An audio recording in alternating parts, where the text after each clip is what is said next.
اگلا سوال ساتھی پوچھتے ہیں کہ فرض نماز کے بعد اجتماعی دعا کرنے والوں کے کیا دلائل ہیں؟ دیکھیے، اس سلسلے میں کوئی صریح اور صحیح دلیل نہیں ہے۔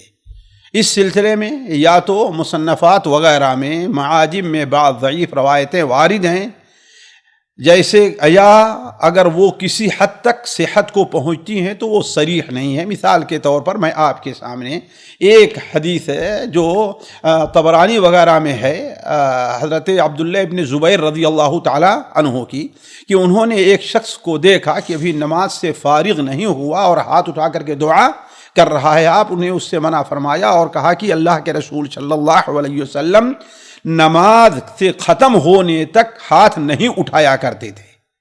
نماز کی ختم ہونے تک ہاتھ نہیں، اس سے مفہوم الٹا کیا لیتے ہیں، گویا نماز کے بعد اٹھایا کرتے تھے۔ یہ کوئی دلیل نہیں ہے۔ ہر جگہ مفہوم مخالف معتبر نہیں ہوتا، خصوصاً احناف کے یہاں، ہے نا۔ اور صرف حضرت عبداللہ زبیر کا یہ کہنا تھا کہ پوری نماز آپ پڑھتے لیکن کبھی ہاتھ نہیں اٹھاتے تھے، نماز کے بعد اٹھاتے تھے یا نہیں، یہ الگ الگ مسئلہ ہے۔ تو علی کل حال نبی کریم صلی اللہ علیہ وسلم و صحابہ کرام کا جو عمل رہا ہے وہ یہ ہے کہ آپ صلی اللہ علیہ وسلم فرض نمازوں کے بعد اجتماعی طور پر ہاتھ اٹھا کر کے دعا نہیں کرتے تھے۔ اس کی بہت سی دلیلیں اگر آپ دیکھیں تو اشارات آپ کو صحیح بخاری وغیرہ ملیں گے۔ مثال کے طور پر وہ حدیث صحیح بخاری وغیرہ میں ہے جس میں نبی کریم صلی اللہ علیہ وسلم کے نماز میں بھول ہو گئی تھی، 2 رکعت پہ سلام پھیر کر کے آپ کھڑے ہو گئے تھے۔ اسی حدیث میں ہے فخرج سرعان الناس، جو جلد باز تھے وہ نکل گئے۔ اس کا مطلب کیا ہے؟ ہاتھ اٹھا کر دعا نہیں مانگی جایا کرتی تھی، ورنہ ہے کہ نہیں؟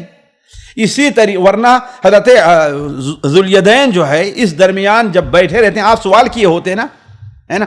اسی طریقے سے ام سلمہ رضی اللہ عنہ کی روایت جو صحیح مسلم میں تو ہے لیکن پتہ نہیں صحیح بخاری میں ہے کہ نہیں ہے، کہ وہ بیان فرماتی ہیں کہ اللہ کے رسول صلی اللہ علیہ وسلم نماز پڑھ کر کے اپنی جگہ بیٹھتے تھے اور عورتیں جلدی سے چلی جاتی تھیں۔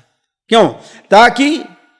تاکہ راستے میں مرد و زن کا اختلاط نہ ہو، اور آپ صلی اللہ علیہ وسلم اسی لیے بیٹھا کرتے، بلکہ صحابہ کرام کو منع کر دیا جلدی اٹھنے سے تاکہ راستے میں اختلاط نہ ہو۔ وہاں بھی حضرت ام سلمہ نے یہ کہیں نہیں کہا کہ آپ ہاتھ اٹھا کر کے دعا کرنے کے بعد اٹھ جایا کرتی تھیں۔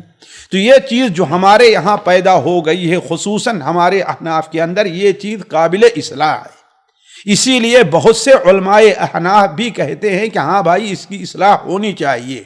انہی میں مولانا منظور احمد صاحب نعمانی رحمہ اللہ اپنی کتاب معارف الحدیث میں بھی لکھتے ہیں کہ ہاں یہ چیز قابل اصلاح ہے، جو چیز ہمارے ہاں پیدا ہو گئی۔ آج صورتحال یہ پیدا ہو گئی ہے کہ اگر کوئی شخص دعا نہیں کرتا تو کیا سمجھتے ہیں کہ ہماری نماز ناقص ہے۔ لوگ بیٹھے ہیں انتظار کر رہے ہیں کہ دعا کرے تو ہم بھی دعا۔ جب سلام پھیر دیا تو امام اور مقتدی کا تعلق اب ختم ہو گیا ہے۔ حتیٰ کہ بسا اوقات بعض لوگوں نے مجھ سے کہا کہ مجھ سے شخص نے کہا کہ ہاں میرے گاؤں والوں نے کہا کہ اگر تمہیں دعا مانگنی ہے تو نماز پڑھاؤ ورنہ نماز نہ پڑھاؤ۔ ظاہر بات ہے یہ چیز دین کے اندر ایک اضافہ اور بدعت ہے۔ تو علی کل حال جو صورتحال آج پیدا ہو گئی ہے، یہ صورتحال اجتماعی طور پر دعا کی یہ بدعت ہے۔